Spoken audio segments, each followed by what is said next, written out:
Be sure you've re-listened to our original interview we did with our friend Eric Carter-Landin prior to listening to this interview.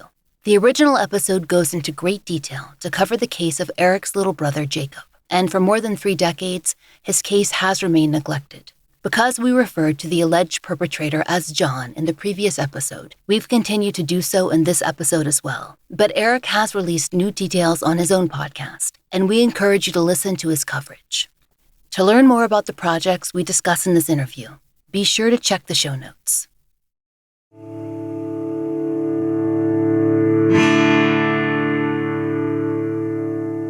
This is The Fall Line. We have a lot to talk about in terms of your work, what you've done, what you've accomplished. But first, I really want to get into discussing what's happened in Jacob's case since April of 2022. At that point, you'd gotten in touch with the Attorney General involved. And last time you told us, in April of 2021, that the AG had agreed to reopen Jacob's case. And when we spoke, you've been waiting to hear the results of that investigation. Thanks for having me on again. It's awesome to be here. And the investigation, I think, is probably a strong word to describe what the Attorney General's office did. So we'll fast forward to January of this year. We had received an email from our family advocate at the Attorney General's office, and they had asked us for a meeting, my mom and I. We were like, sure, absolutely. They said, well, we can do this by Zoom. And we are like, that works. That's great. My mom lives an hour away, so we could do that. And they said, actually, we'd rather do this in person. So we'd like for you guys to come into the office. And I said, okay. Well, my schedule's kind of crazy, so here's some days that I'm available. Like, let's try to make it work. And for me, it wasn't an easy task because my mom's car wasn't working at the time. And so I had to drive 75 miles to pick her up and then 75 miles back to Albuquerque and then, repeat that again to take her home. So in my mind, I took it as a good sign that they were asking for an in-person meeting because I thought perhaps if they had bad news, they would just send us an email and say, hey, we have bad news. Sorry, go on with your life or whatever. But so my mom and I guess, really had a lot of hope hinging on that meeting. We were very anxious and feeling like we were going to hear some good news. Unfortunately, that is not what happened. So we're brought into the meeting, and immediately I can tell that just the tone of the meeting is not positive. They start to talk about, well, this is an old case, and there's a lot of information that's missing. There's a lot of evidence that's missing. And so, we thought we would try to look at it again and see if there was anything that happened or anything that could be done. And so in the room, there were 2 attorneys for the Attorney General's office. There was an investigator and our victim's advocate. And they said unfortunately, they were unable to overcome some big issues with the case and that they weren't going to be able to proceed with prosecution or with moving forward in any meaningful way. And in that moment, a lot of feelings came out for my mom and I, and we got very emotional, as you can imagine. I would probably go so far as to say we started pretty much yelling at them, which is not something that I'm proud of, but in the moment, all of the emotions just kind of overwhelmed us. So I said the state of New Mexico failed Jacob, and it failed my mom, and it failed me, and it's doing that again. It was a long conversation, and at first I wanted to give them the benefit of the doubt and believe that they did a thorough investigation. And so I was like, a little bit apologetic, like, hey, I'm sorry that we got so emotional, but you have to understand, like, this has been 37 years for us, and we've been fighting so hard for something to happen, and you were our last hope, right? So now that is gone. And I think we left that meeting in a pretty good space until we were being walked out of the meeting room and into the lobby, where we were informed by our victim's advocate that there was a beautiful sculpture of a tree in the lobby, and she wanted us to do a plaster cast of our handprints and write Jacob's name on the hand because they want to show the community that they're there for them. So as my mom and I are talking about this, heading back to her house, we start to get angrier by the minute. And we then decide, like, okay, no, this is not okay. Like, there's something off here. So I said, I'm going to request their records. I'm going to ask for their investigative notes. I'm going to ask for the supplemental reports. I'm going to ask for either transcripts or recordings of the people that they talked to and the interviews that they had, not really knowing what I was going to get and not really knowing what that was going to lead to. They gave me 3 pages of documents. Two of them I already had. And then one of them was just like an additional note from the medical investigator that I didn't have. And they said, we're going to consider this matter closed unless you disagree. And so I wrote back and I said, I very much disagree. This is not what I asked for. I asked for your notes. I want to see who you talked to, when you talked to them, and what they said. So then they sent me back my case file that I gave them and tried to say that they had completed everything at that point. Ultimately, Eric went through 3 rounds of requests and multiple email exchanges. He wanted the new investigative notes taken once Jacob's case was reopened to see who was interviewed, what new steps were taken, and how thoroughly the case was reviewed before the decision not to move forward was made. Then they turned over another, I think, 6 or 7 pages to me. There were the notes of the investigator that allegedly investigated the case. And there was red flags immediately when I started reading it. Many of the details in the summary that he provided were incorrect. And not just like a little bit incorrect, missing the point on many of the things that were in the case file even. And even going so far as to referring to Miss Juanita Gordon as Mr. Gordon, which is a small thing, but it was piling up with all of the other issues that were there in that summary. So immediately I'm like, okay, this is not good. This is not a good sign. And as I read through it, I learned that if everything that they gave me was everything they had, that they only talked to one person over the course of almost 3 years. So I wrote back and I said, I'm having a really hard time understanding the information that you provided me because it's either severely lacking a lot of detail or what you're saying to me is that you really didn't investigate this because a lot of this information is not correct. Eric's biggest issue was the apparent lack of interviews conducted. Based on the notes he received, only one person was spoken to, and that was a medical legal professional, not anyone directly involved in the case as a victim, a witness, or a possible suspect. Why wouldn't you interview John? He's confessed twice already. And they wrote back and said, we didn't see any evidentiary value in talking to anybody else.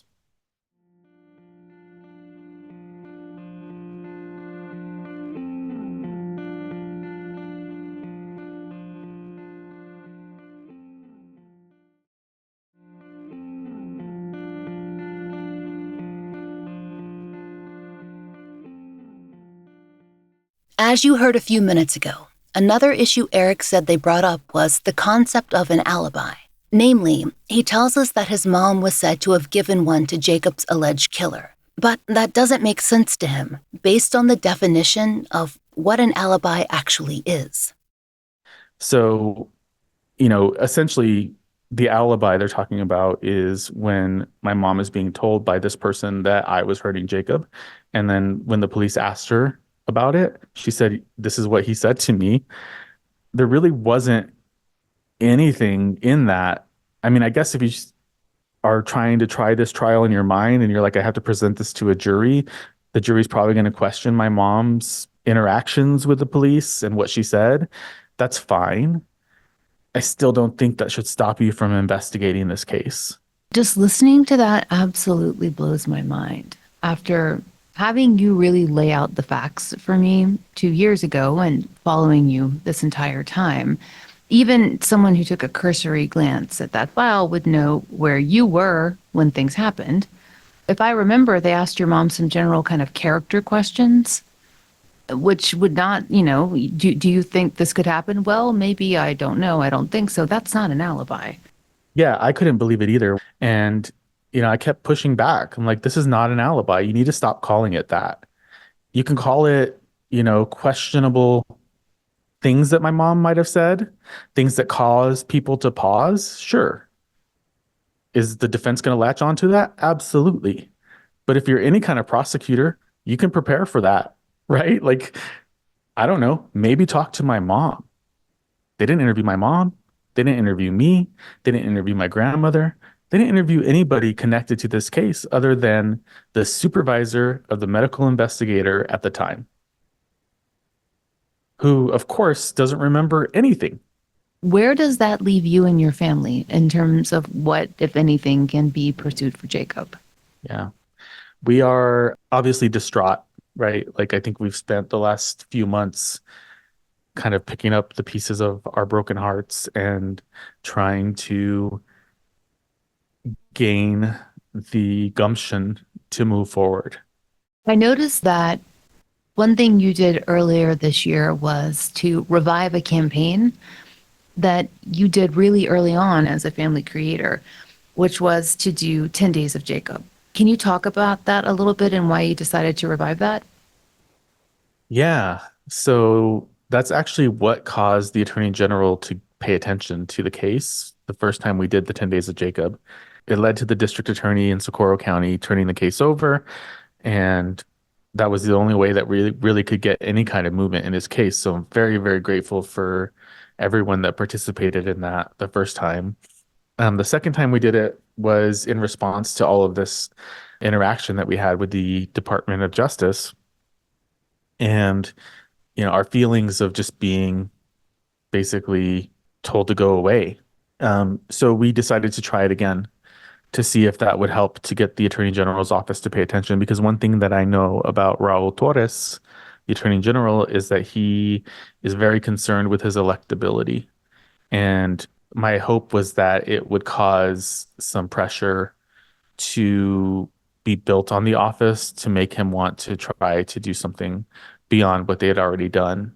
I think it definitely let them know that people are paying attention and that people care about Jacob's case and people are listening. But I don't know that it was enough to get Raul's attention or to make him act.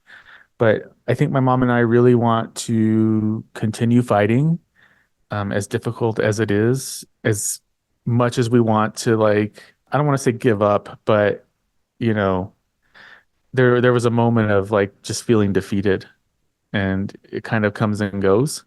It's hard to want to move forward after something like this happens. I think we will get there. I think we'll get to the point where we can start really getting out there again and trying to push it forward. But emotionally and just in terms of our morale, it hasn't been the same fire that we had under us before, because I do feel like the rug was somewhat pulled out from under us. So um, I think we'll get back up, we'll dust ourselves off, and we'll start moving forward. Some of the things that we're looking to do is to get some national media attention. We also want to hire a private investigator. We did raise some money to do that. We have it. We're ready to use it. I've not had very much luck finding somebody who will, first of all, let me pay them to do this. Everyone that I've talked to so far said, "Oh, I won't charge you." And I'm like, I want somebody to take this case and work it. So like we have the money. And so when every time they say they won't charge me, then they just kind of don't follow through, or move forward. So I think that's something that we definitely want to explore. We're looking at potential legal recourse as well. We talked about whether Eric felt pressure to immediately know what's next in his campaign when he's still processing the blow of finding out that further official action won't be taken in Jacob's case. I don't think that it's pressure when people ask what's next. I think what that says to me is they care.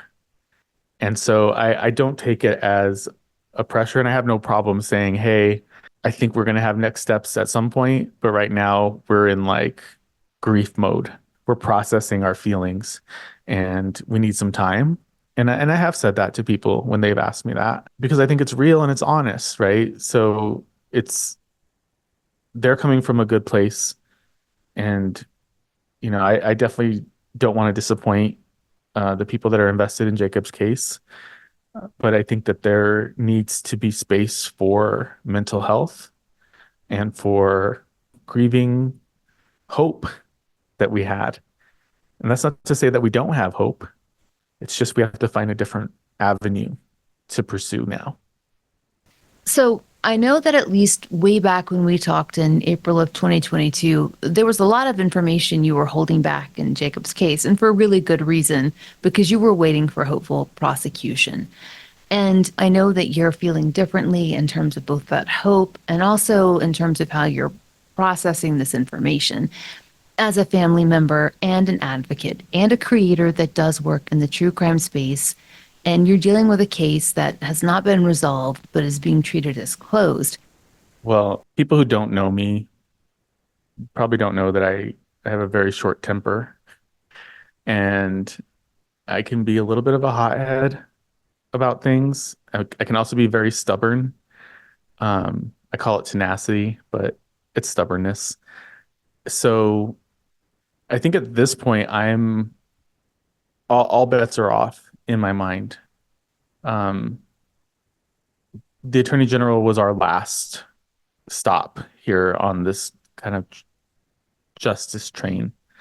And with them closing the case and really saying that there's no hope for prosecution, I think I'm kind of changing my approach to the case completely. I've already named the suspect. And so that was one big thing that I've been holding back for a long time. And I've been very diligent to not do that. Now all bets are off. I don't have any cause to not be completely forthcoming about everything. And so really, I think why I'm doing that, there's a number of reasons. I really am hoping that if there are other victims of this person that need help fighting for justice for what he did to them, that they would come forward. And my mom and I would be more than happy to help them in whatever way that we could. I'm not saying I've given up on any hope that there will be a trial. There could be a trial, and I potentially could be jeopardizing that in the future. But at this point, it's not going to go forward unless there's more information that comes out. So the other side of it is maybe there's somebody who remembers something, who saw something, who heard something. Maybe there's somebody he talked to.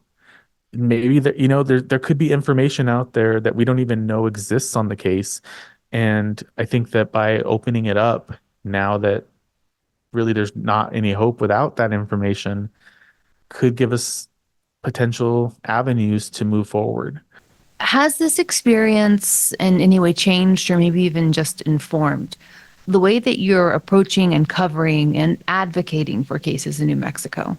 I think that it is extremely personal the way families choose to advocate for their loved ones.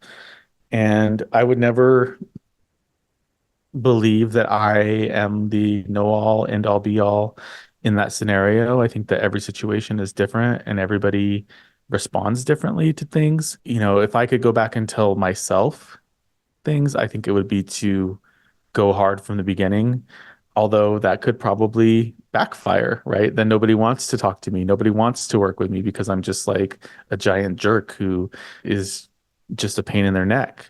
Or is that what it takes? Like, do you have to be the squeaky wheel to get somebody to care? And it's awful. It's awful that we even have to sit here and have this conversation. It's awful that families have to sit there and think, like, what is the best way for me to do this? Like, should I be chill? Should I just follow the process? Should I just step in line and, do everything the way it's supposed to be done? Or should I, go out there and start shouting from the rooftops and be a thorn in their side? So I do think I can provide some of my experience. In my experience, this is what I've done, but I'd never want to say that families should do something a certain way. I think that it's a very personal journey, and I can only share what's worked for me, what hasn't worked for me. That doesn't mean that's what's going to work for you or not work for you.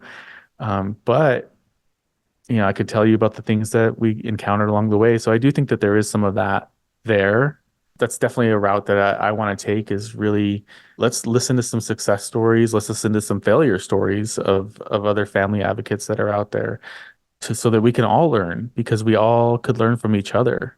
I think that there are lots of family members out there that can provide valuable experience and hope and strength and understanding like nobody else could provide. So I think that that's a beautiful opportunity to really get that strength in numbers kind of building up and creating a community where people can support each other and not feel so alone, because this is a lonely journey. And while it's not true that, nobody else is going through it, it does feel like that sometimes.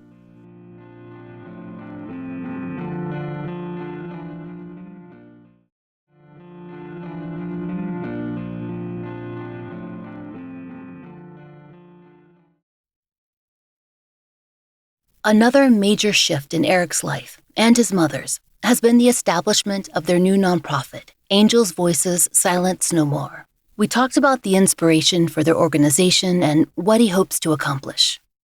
So, like I said, I am constantly challenging myself to do more. And it's something that drives my husband crazy because he's constantly challenging me to do less. And I keep upping the ante on him and on everything else. So Angel's Voices Silenced No More really kind of came out of that questioning that I constantly am doing to myself of what else can be done, what needs to be done, what isn't here that needs to be here. And so my mom and I actually had this conversation a little bit after we had recorded the first episode about Jacob together, and she actually came up with the name. It just kind of came out of her mouth, and I was like, wow, that's really powerful, because it does feel like a lot of our angels, our family members who have been murdered are silenced, and we want to stop that from happening. So this nonprofit is solely based in New Mexico. I do have aspirations to bring it to a national level, and if anybody wants to open chapters in other states, reach out to me. But essentially, what we do is we are a granting organization that grants funds to family members to help them in their fight for justice or their quest for answers. And we really are focused on, as much as we think that families need during these situations, we pay for things like funeral expenses, counseling fees.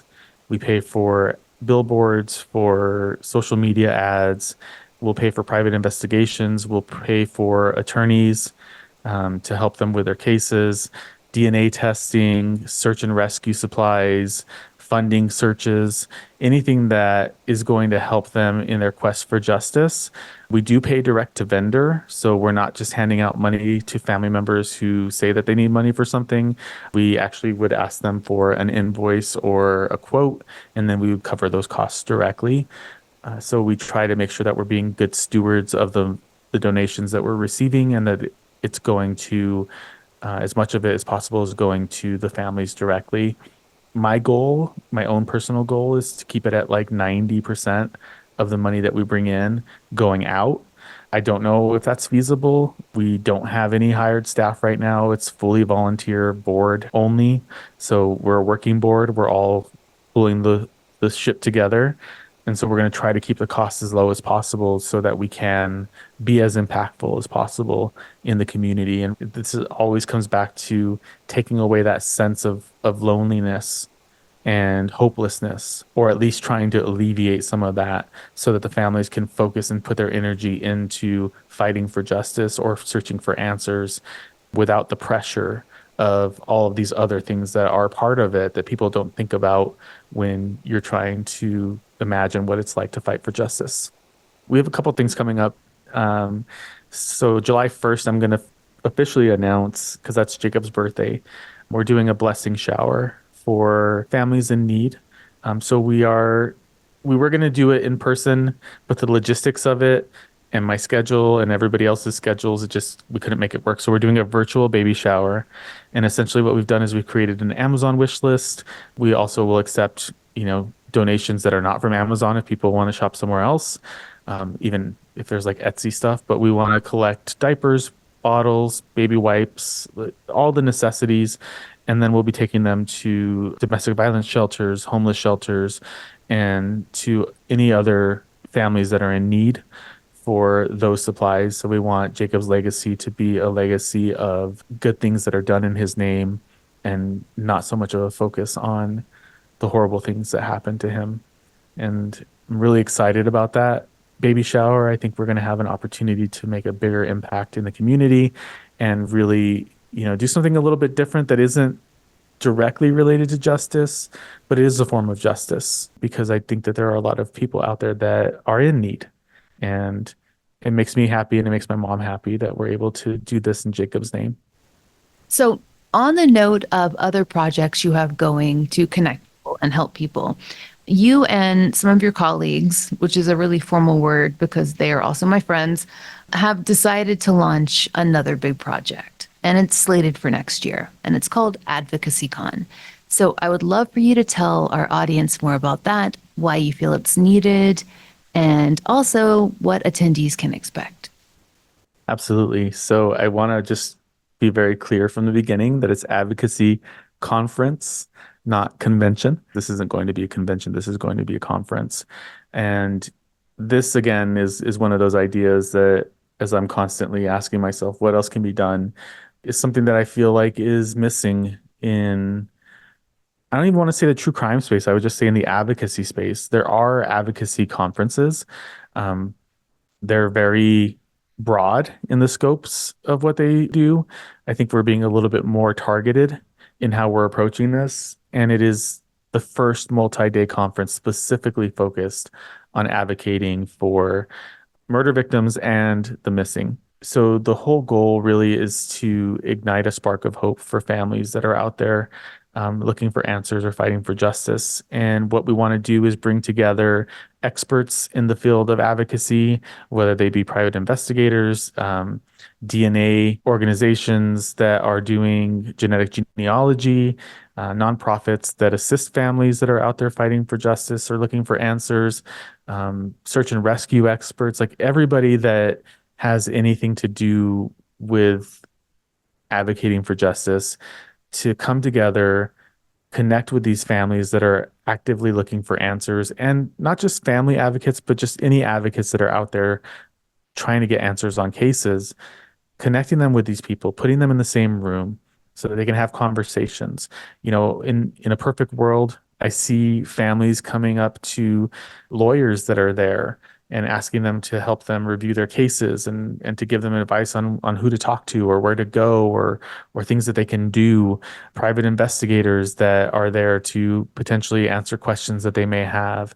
I think that there's a lot of opportunity to bring in people, and we are bringing in people like Sarah Turney, like Julie Murray, to talk about what it means to get media to pay attention to your family's case and what it takes and what are the things that they can do practically to get that ball rolling. Because that's not an easy thing for somebody who isn't media trained to do. So having somebody sharing their best practices of the things that they have done to get their family's case out there is beyond valuable, in my opinion. We're going to have Beth Holloway there. She's going to be our keynote speaker. There's going to be so many incredible speakers. You're going to be there. We're going to have so many people there to just provide incredible information. I think it's going to be an amazing weekend. I'm really looking forward to it. If we can get our way, we're going to have Therapy Dog there. We want to have therapists there as well for the families as they're kind of going through this process. Make sure that they have space to be able to deal with the emotions that are coming up as they're going through this weekend, because I do think it's going to be a very emotional weekend for everybody. We want to try to make it as safe as possible for them to be able to have those conversations. And so I'm excited about it. I hope that the attendees are excited about it. Potential attendees are excited about it. If you're not a family advocate, you can definitely come. If you want to learn about advocacy, if you want to learn about how you can get involved, and do it in a productive way that doesn't hurt the case, then we would absolutely invite you to come.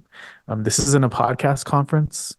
We will have podcast creators and YouTube creators there, but specifically they will be there because they help families and because they want to help cases. One thing that struck me about it too, as a conference, is that when y'all asked me to come, and I'm coming to speak about working on unidentified persons cases and connecting with the families of the identified when they're identified, is that someone who's coming as my guest is Anne Marie, who's the sister of Susan Menard Lund, who's formerly known as Ina Jane Doe. And when I told her that the conference is in Indianapolis, close to where she lives, she was so excited. And she said that the reason why she was excited is because she had not had the chance to connect with another family who'd gone through a similar experience. She can talk to her own family, but she's the case lead in her family.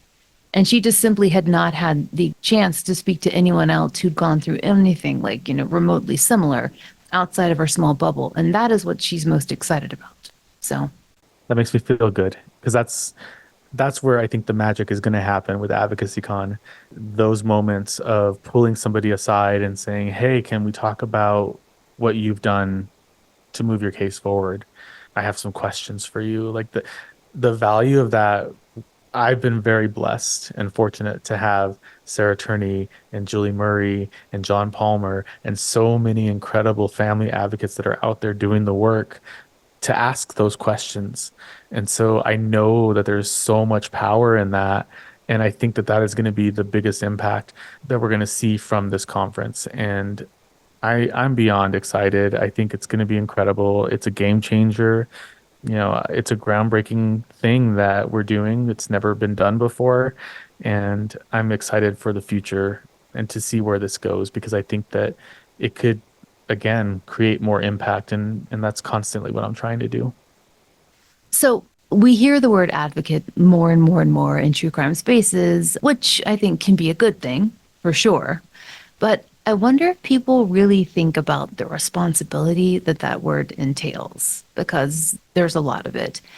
What do you personally, and I think this can be on every level, as a family member, as a brother, as a creator, as an advocate, what do you want people to actually understand about advocacy?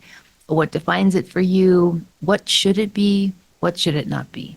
Oof, coming at me with the hard questions tonight. It's right at the end.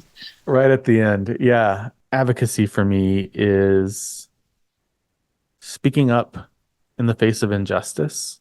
And I think that the word does get thrown around quite a bit, especially because it's now becoming popular or cool to be ethical in true crime.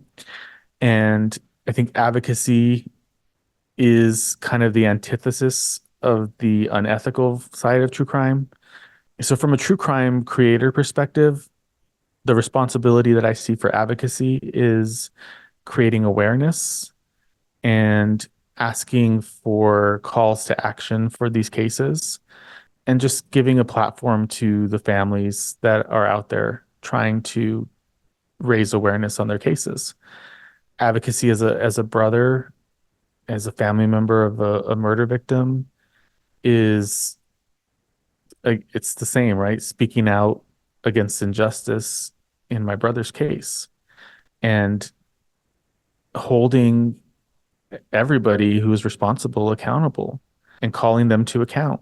I think you see that kind of advocacy everywhere, right? I think that Martin Luther King is an example of a great advocate who was speaking out against injustice. So that's kind of how I see it in my mind. Of course, there's like formal advocacy as well, where you get certified. And definitely, I think it's a great thing to do. It's not something that I've done yet, but probably something I will do in the future. But it can take a lot of shapes and forms, right? Advocacy could be as simple as signing a petition. It could be as simple as sharing a post of a missing person. It could be as simple as calling your representative and asking them to change a law that is hindering justice. So there's just so many different layers to it. And I think that it could potentially get a little bit cheapened as it gets tossed around a lot and used, and people just claim to be advocates when, maybe they're not really doing anything or they're causing more harm than help. But true crime has an opportunity to do a lot of good. The media has an opportunity to do a lot of good. both of those industries, neither of them take advantage of that all the time. Sometimes they choose, clickbait, profits, whatever, over that. I try to be cautious with using that word. The way I see is really specifically focus on action that lead assistance or hope or help for these people that are out there fighting. We asked Eric to tell us about everything else that he's working on right now. Well, like I said, I collect things to do. I'm proud of my collection of things to do. I'm going to hang on to my collection of things to do. No. So I have AdvocacyCon, I have Angels Voices Silence No More. I have True Consequences podcast, which is based in New Mexico, and it's part of Angels Voices now. So all the money that is made from that show goes directly to Angels Voices Silence No More, directly to helping families in New Mexico fight for justice. I'm also now officially the host of The Murder in My Family, which is a podcast that focuses on family interviews. And I've really put a huge focus on providing that platform to families that are out there looking for answers. I'm not going to say no to a family that just wants to tell their story, but my primary focus is really using that platform to help those families that need it the most. And so I think that it is a little bit of a tone change just because I provide the understanding and the experience of somebody who's going through it as well. And then I also have a podcast that I do with my friend Charlie called Crime Lines and Consequences, Charlie from Crime Lines, where we twice a month we talk about a case together and we discuss it and the implications from just different ways of looking at it, right? So sometimes we talk about how social media affects unsolved cases. And then we also bring a guest in once a month, usually a friend of ours, to talk about something. Eric, thank you so much for coming on to update us, although we had wished for better news. I do want the audience to know they'll be hearing much more about Eric and his projects throughout the season, as we will be making donations to Eric's nonprofit and encouraging the audience to do the same. So, Eric, thanks again for joining us, and I'm sure we'll be speaking with you again soon. Thank you. When this episode airs, the baby shower drive will be live, and we hope you'll join us in fulfilling the wish list of expectant parents in need in New Mexico. You can find information on participating in our show notes and on our social media, as well as the social media for Angels Voices Silence No More. We're donating a portion of our ad sales for our next season, which begins in August, in support of AVSNM, and we hope you'll join us in supporting Eric's new nonprofit. You can find a link in our show notes. You'll also hear more about AdvocacyCon, which we'll tell you about throughout the season on our episodes. There are links for that in the show notes too, plus all of Eric's projects and Jacob's website. If you know of a case that should be covered on the Fall Line, there's a link to our case submission form in the show notes. Thank you for listening. The Fall Line is an independent podcast, and we appreciate listener support. It allows us to do research, obtain FOIA, pay our content advisors, and support and donate to the causes that we care about. We try out the products that we advertise. Please use our sponsor codes. It really helps. And please take a moment to rate and review our show on your podcast app of choice. My book, Lay Them to Rest, which covers years of my life working on a Jane Doe case in the world of forensic scientists who resolve unidentified persons cases, is out everywhere now as a hardcover, ebook, and an audiobook, read by me. You can order it anywhere you get books and through your local library. Find out more in the link in our show notes. And if you'd like to support the show and the stories we cover, join us on Patreon or Apple Premium. 100% of our Patreon and Apple Premium earnings are supporting our family therapy fund and actively paying for therapy for families who've appeared on our show. On Patreon, you can get early release, ad-free versions of our regular episodes for $5 a month. If you prefer Apple Premium, you can subscribe there as well. On Patreon, we also post occasional giveaways, updates, and blogs, which all patrons can enjoy, starting at just $1. The Fall Line is written, hosted, and researched by Laurah Norton, with additional research assistance by Brian Waters. Interviews by Brooke Hargrove. Produced, engineered, and scored by Maura Curry.